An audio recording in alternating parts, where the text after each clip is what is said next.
I'm going to talk about interpretation of the data and information that we've been going over for the last day, more than a day.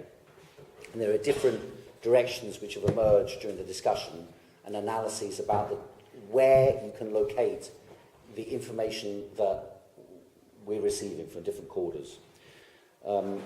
It's my opinion that China is not a capitalist state, but first of all, I'll deal with the nature of how you approach the question of identifying what the character of the state is.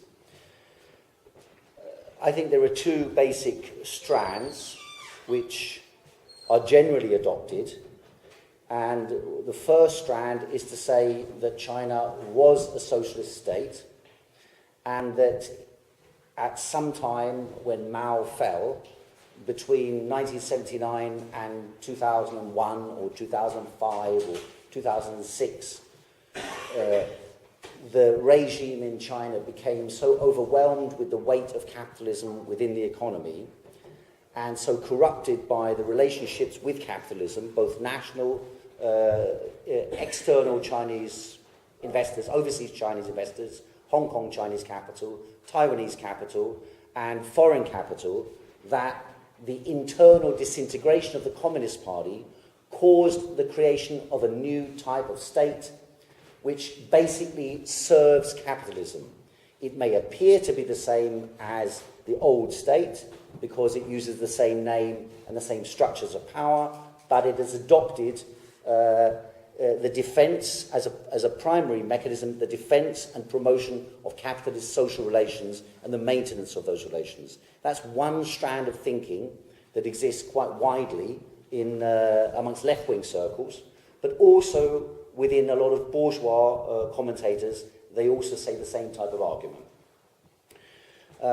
Another strand of argument was historically, from a left-wing standpoint, there were people who argued that China had always been capitalist or became capitalist very soon after Mao came to power and maintained a form of state capitalism from the 1950s or from even 1949, and that the state capitalist system has amended itself and changed itself slightly, but is essentially the same system with perhaps more neoliberal elements now than it used to have in the 1950s, 60s or 70s. Another interpretation, which I will make, is that the system that came to power in China was called socialism, could not be socialism according to very simple definitions like Marx and Lenin argued, that the level of productivity of labour as a totality in the society was not sufficiently developed to establish socialism in the first place. I mean, that's a given in most Marxist arguments about theory, going back to the fundamental theories about what capitalism and socialism are. Socialism is supposed to begin when the highest level of productivity of labour is taken over after capitalism is overthrown in the most advanced industrialised countries. So we're generally, I'll assume everybody's familiar with that type of argument. However, within the framework of accepting that the overthrow of capitalism can take place, but socialism cannot yet take place until a higher level of development is reached, the interim phase between a low level of development of capitalism, or what they used to call in China semi-feudal regime, or what Mao used to call bureaucratic capitalism, and other people perhaps they used to call, Trotsky called it capitalism, the pre-1949 or 1940 system. Some people used to call the old regime in China bureaucratic feudalism. That was Joseph Needham, for example. He had that argument. And then there were the Wittfogel and the classical Marxists who said Asiatic mode of production. And in this discussion in the 1920s about what the character of China is and was during the turn of the century, turn of the 20th century, there was a long-standing debate because people discussed and they said, well, if China is feudal, then it requires a capitalist revolution. And thus came about the debate in 1927 about what should be done in the revolution. Should you support the Kuomintang, as Stalin argued, because China is still semi-feudal, and therefore you have to have capitalism before you have socialism? Or should you, as Trotsky and the left opposition argued, fight for, if they argued that China was already capitalist, and that therefore the revolution had to target capitalism, and therefore no alliance with the Kuomintang. This, of course, had important impact upon the fate of the revolutionary movement in 1927. Kannst du Ihren 5 Minuten sagen? Ne? The discussion about the question about the class nature of China continued in the Soviet Union until 1931. In 1931, a decision was made that China was semi-feudal, and this closed the debate in the Soviet Union at that time. And it didn't really re-emerge until the 1980s in China. What had China been? And it's a moot point. It's a difficult question. I don't think there's any doubt about that. It's a difficult question. What China was between 220 BC until the modern era, what was the character of Chinese society? Because in 2020 or 220 BC, feudalism in the style which we had in Western Europe, it was already overthrown. And the state was a powerful central force which carried out very large public works, and had also some quite large state-owned even industries in the 13th century, 14th century. They had quite large state industries, even steel industries, ceramics industries. These were publicly owned entities controlled by the state. And so this is a peculiar historical configuration that existed in Chinese history. So I think that there is justification for investigating China today with the same type of attitude as was approached when people discussed the character of Chinese historical society. I think there is validity to the term characteristics or uniqueness or a peculiarity. I think there's validity to that argument. But I also think there are also viable analogies that can be made, and in particular, I would return, as Theodore did, not from exactly the same viewpoint, but as Theodore did a couple of days ago, to the idea of the new economic policy. I think that there is, in this transition between capitalism or pre-capitalism to a system that might become socialist, as you were saying earlier on, I think there are certain characteristics that you can identify using the theoretical tools that Marx developed and also were advanced by the theorist of the left opposition, Yevgeny Preobrazhensky, in the 1920s. In the 1920s in the Soviet Union, there was a ferocious debate that broke out about the economic policy and industrialization policy in the Soviet Union. The two major protagonists were Bukharin and Preobrazhensky. Preobrazhensky argued what they called primitive socialist accumulation. He argued that you should exploit pre-socialist modes of production. In other words, petty peasant proprietary, exchange, world trade, petty capitalism, even international capitalism, in order to acquire resources, capital, for the state to develop socialist elements within the productive system, industrialize, modernize, urbanize. And this would lay the foundation, the theory was, for the preconditions for the emergence of a socialist economy. In other words, to produce the productivity of labour in socialist sectors of the economy that would be able to outstrip capitalist production, both nationally and internationally.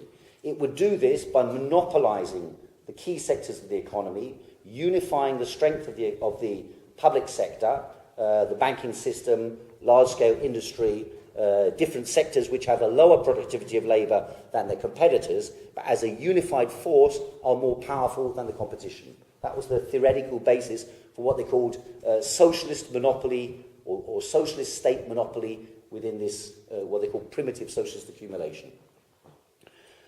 As it turned out, Bukharin's position was crushed by the policy of Stalin, because Bukharin said you should slowly allow capitalist market relations to develop, And in this way, gradually, the peasants will buy the goods, the consumer goods that are produced by the cities.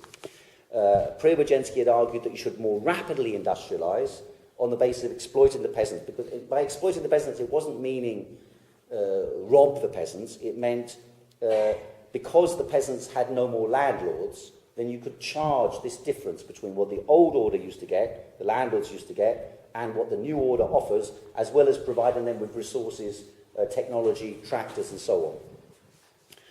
So they're the theoretical framework within which I would like to try and locate China to see if that fits. So my own research is focusing on trying to locate whether China fits those categories of development.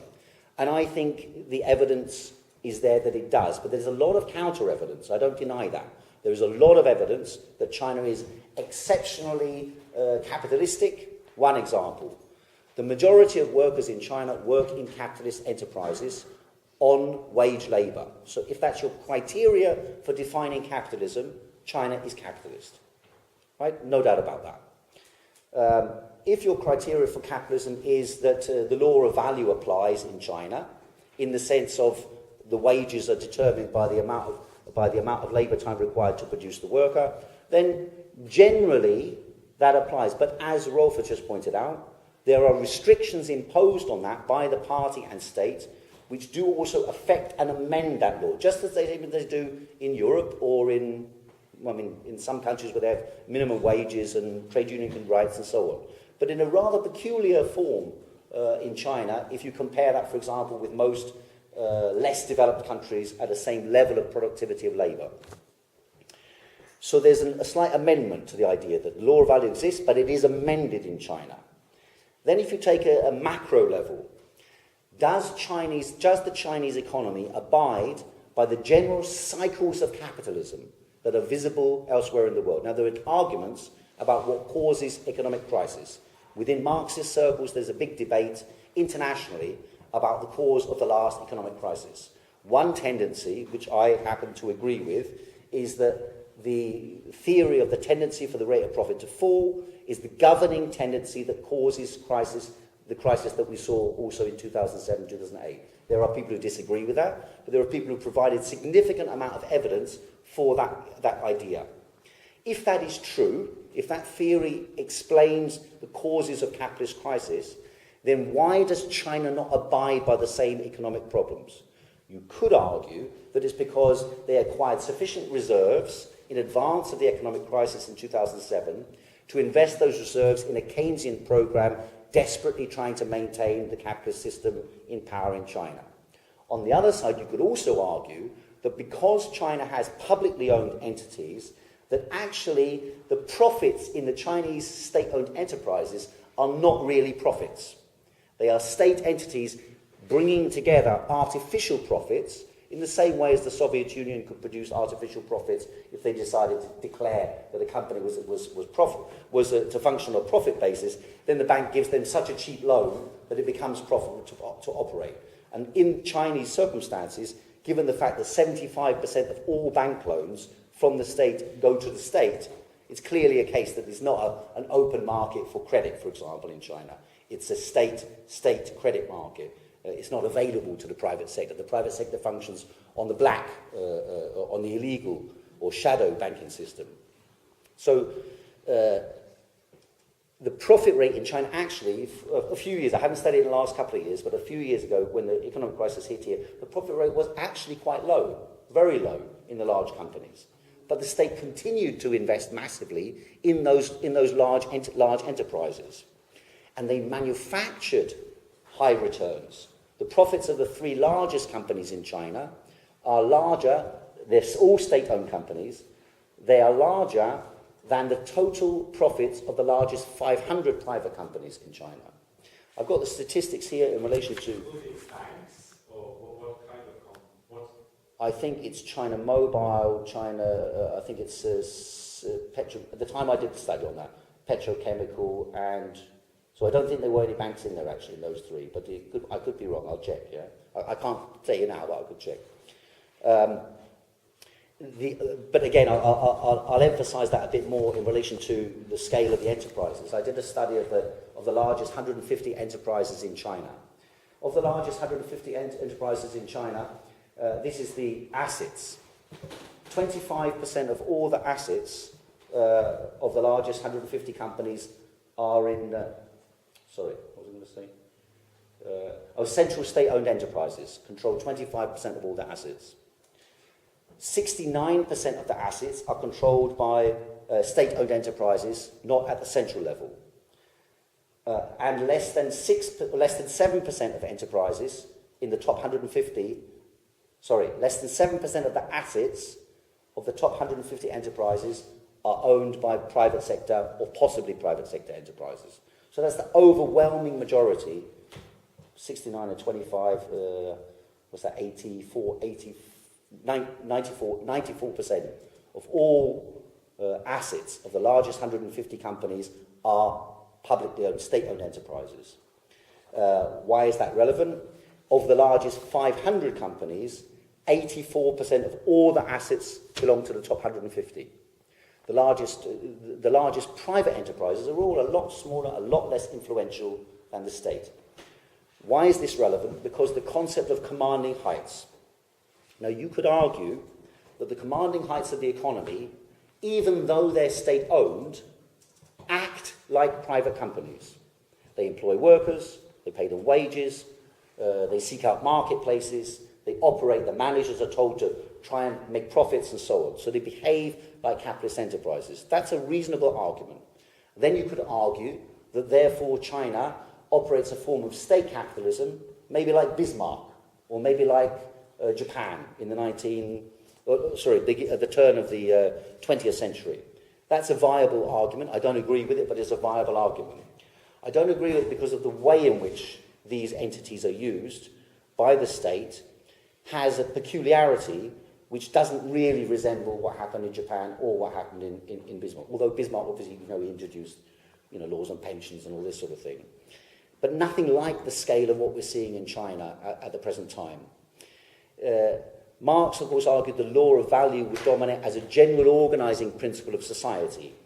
And Preobrazhensky argued the contradictory force would be planning principles, that the economy would be planned. And Marx had also argued the economy in a socialist society would be a planned economy. By planning, he, of course, had envisaged eventual self-control by the population, the consumers and producers. But planning in the 20th century came to be associated with Stalinist planning. So I'm not going to argue that China is a planned economy in the sense that Marx meant.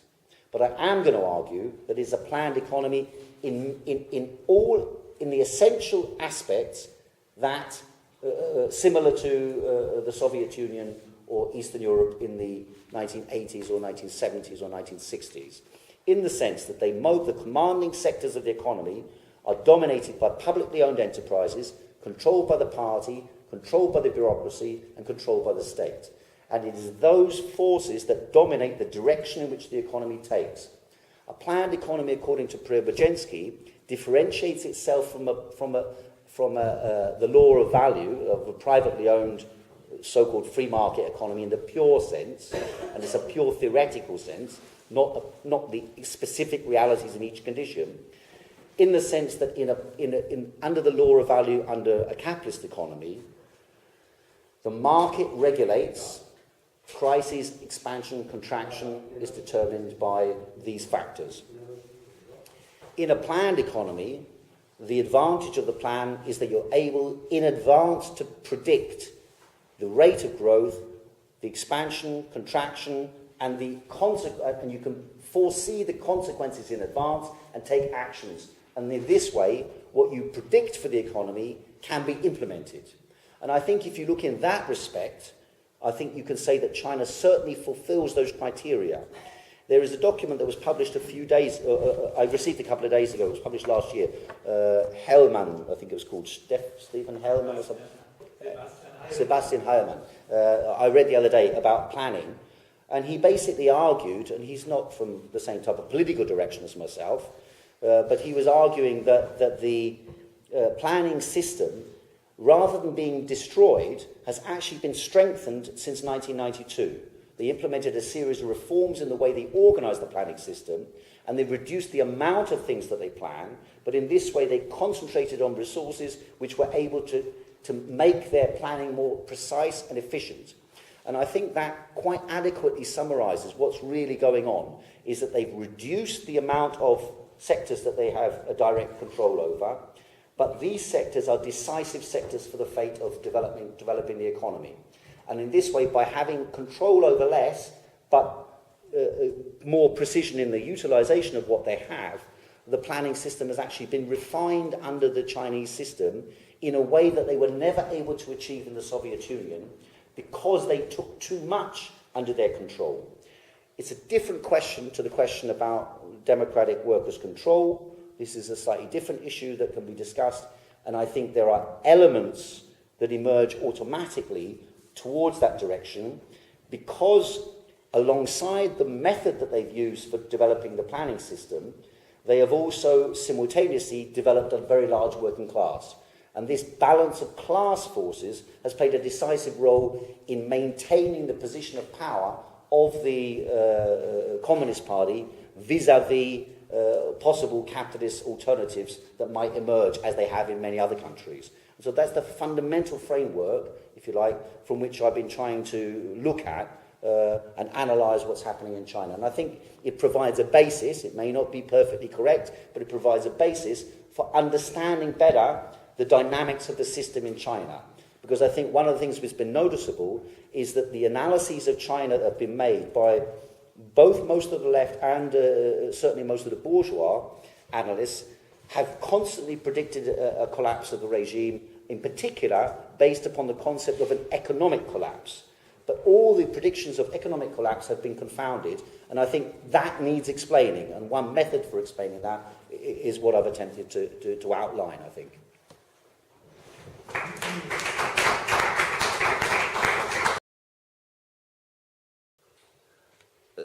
Bukharin, seine Position war, dass man langsam die Wirtschaft entwickelt, basiert auf Marktprozessen. Das war die Thesen von Bukharin. Diese Thesen waren dann akzeptiert als die offizielle Thesen nach den 80er Jahren in China. Also offiziell unterstützen die Bukharins Thesen gegen Preobrazhensky. Preobrazhensky werfen die vor, die haben im gedruckt, also ausgebracht in China 1984, denen werfen die vor, dass er die rasche Entwicklung promoviert hat, also unterstützt hat, was dazu geführt hat, dass Stalin die Kollektivisierung durchgesetzt hat. Also die werfen ihm vor, dass seine Vorschläge für eine rasche Entwicklung von der Wirtschaft durch die Ausbeutung von vorsozialistischer Wirtschaftsverhältnisse dazu geführt hat, dass das stalinistische System sich entwickelt hat. Also so zum Beispiel der Vizechef von der Weltbank, diese Ifulin, der war vorletztes Jahr, ist er zurück nach China gegangen, der vertritt diese Thesen und argumentiert, dass Preobrazhensky verantwortlich ist für Stalinismus, ja, für stalinistische Entwicklungsmethodik. So, offiziell unterstützen die Regierung in China Bukharins Thesen, nicht Preobrazhenskys Thesen. Ich halte Preobrazhenskys Thesen für richtig im Vergleich mit Bukharins Thesen und mit Deng Xiaoping und die anderen. Ich sage nicht, dass China sozialistisch ist oder dass Sozialismus war. Weder ein noch der andere. Also fange ich nicht an von sagen, dass unter Mao Sozialismus war und jetzt nicht mehr Sozialismus ist. Oder dass jetzt es besser ist, dass es fährt besser in Richtung Sozialismus als vorher in sich selbst. Es ist weder Sozialismus dann und noch Sozialismus jetzt. Es ist aber meiner Meinung nach nicht Kapitalismus und hat die Elementen, die Fundation von einem möglichen Weg in Richtung Sozialismus ist noch vorhanden. Und was verhindert, dass es in Richtung Kapitalismus geht, ist nicht die Parteiführung in sich selbst oder die kommunistischer Name in sich selbst oder der Staatsname in sich selbst, sondern die Entwicklung von Klassenverhältnissen, dass die überwiegende Mehrheit der Bevölkerung jetzt in die Städten leben und diese Kräfte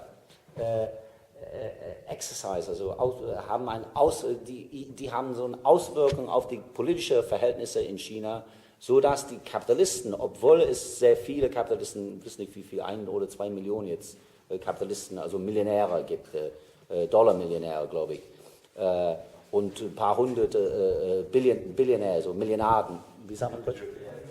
Wie? Milliardär gibt. Meiner Meinung nach haben die aber nicht die Macht in ihr Händen. Ja, es gab auch unwahrscheinlich reiche Leute in Ägypten in Sklavenzeiten. Gab auch unwahrscheinlich reiche Leute in China zu Kaiserzeit. Aber es war nicht Kapitalismus. Und ich sage, dass diese Regierung in China und der Staat ist nicht kapitalistisch, ist auch nicht kapitalistisch. Das ist eine Gesellschaft zwischen einer Gesellschaft und anderer. Das ist nicht kapitalistisch und ist nicht sozialistisch. Das ist eine gute Frage. Die Macht eigentlich besteht, in meine persönliche politische Geschichte kam ich von so einem trotzkistischen Hintergrund, wo wir damals gesagt haben, das war so ein allgemeiner Begriff, hat man benutzt und gesagt, das ist eine Arbeiterstadt, die degeneriert ist oder eine Arbeiterstadt, die deformiert ist. Heutzutage bin ich eher unsicher mit solchen Phrasen, weil das ist nur innerhalb unseres Kreis, dass das nutzvoll war. Als ich war 89, ich war am Tiananmen und ich war in der DDR 89 auch. Und damals, wenn wir mit solchen Sprüche kamen, die Leute haben uns so angeguckt, was erzählst du da? Weil die Leute haben ihre eigene Geschichte, worin die gefesselt sind oder eingeschlossen sind. Und von der Hinsicht, die Sachen, die du erwähnst, zum Beispiel, die in China so in Diskussion sind, Gang of Four, Kulturrevolution, Maoismus, die neue Klasse. Ich kann das auch schon nachvollziehen und verstehen, weil viele Leute in China glauben so, weil die sind aufgewachsen mit diesen ganzen Phrasen von Mao Zedong. Das ist ihr Konzept von Klassen. Ist so entwickelt, Klassen in China bedeuten nicht Klassen, wie wir das hier verstehen. Klassen in China bedeutet, sein Vater ist ein irgendwas oder seine Mutter ist so und sowas. Oder Mao Zedong hat gesagt, dass die neue Klasse kommt in der Macht in der Sowjetunion. Und die benutzen auch diese Phrasen noch. Kann ich schon verstehen. Ich finde das aber nicht wissenschaftlich. Aber leider, muss ich auch schon sagen, Josef, stimmt, ich finde diesen Begriff von den Trotzkisten auch nicht so besonders jetzt. Also muss ich schon sagen, also habe ich keine genaue Antwort. Ja, die Kapitalisten haben nicht die Macht, glaube ich. Die Partei hat die Macht, die Bürokratie hat die Macht. Die Bürokratie vertritt diese Balance-Kraftverhältnis. Also heißt es, die Arbeiterklasse beeinflussen die, dass die diese Staatseigentum behalten und so weiter.